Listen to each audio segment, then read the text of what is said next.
Are putting their play in kids' hands as well. Thank you. Ever since it opened last December, the production has offered tickets to New York City public school kids for only $10 a head.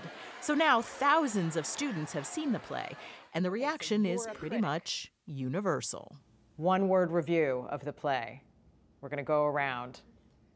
I have 2 words. Yes. Okay, fine. Perfect execution. Life-changing. Fode? I would say life lesson. Motivation. Meaningful.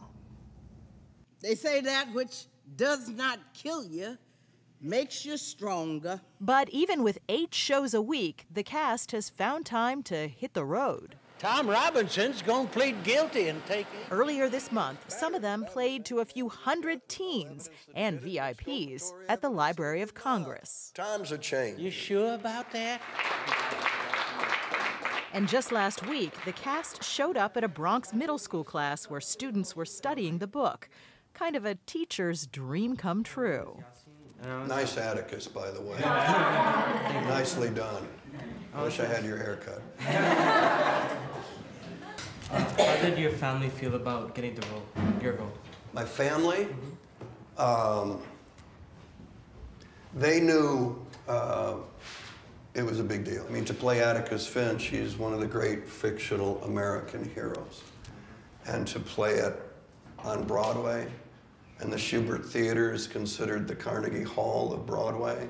And the whole family could see that this was a big deal for Dad. It was also kind of a big deal for playwright Aaron Sorkin, and he felt it. To Kill a Mockingbird was voted the most loved book in America. Yeah, that was an easing of the pressure. Were you worried that you'd mess it up? Of course. Sorkin describes his work as a quarter turn of a wrench, slight adjustments that make the story more relevant today, like expanding the roles of African-American characters and making Atticus a bit more human. I want to know what it did to make you angry. If I was angry, you'd know it. I do know it. That's exactly why I am. You and the producers have made a point of making sure that school kids see this play.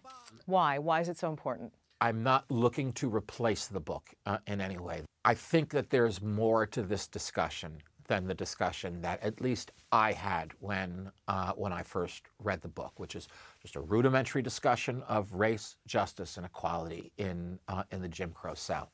And it's exactly the kind of conversation that you want students and teachers having. Now, at the same time, you're also opening the doors to people who could be some of your biggest critics.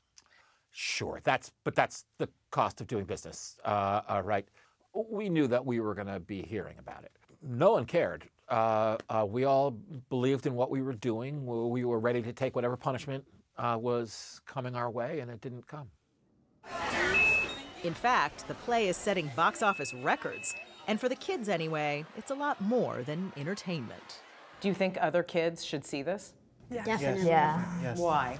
I feel like it should give kids at a younger age a perspective of how life was back then. I feel like even if they're young, it will help them understand of how they want their life to be and help them develop their morals for the future in their lives. You think you can get that out of this play? Yes, definitely. That's great. Yes.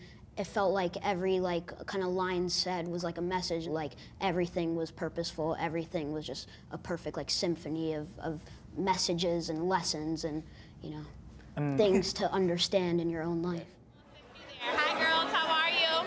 For the cast, the student matinees have been an adjustment. Jeff Daniels says young audiences are a bit more spirited.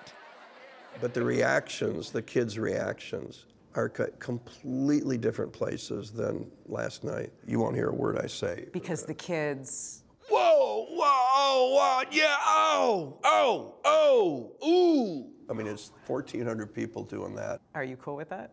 Yeah, I'm cool. There's some talking and there's some this and that, but when it comes time to, they're in it. They're in it all right. A new generation inspired by a story that never seems to get old. In the name of God, just let them go home. I think that To Kill a Mockingbird is almost like a demand for justice, because it shows how unjust the situation was. And I think that it's so relevant because like the fight is never ending now. Like we need to continue fighting.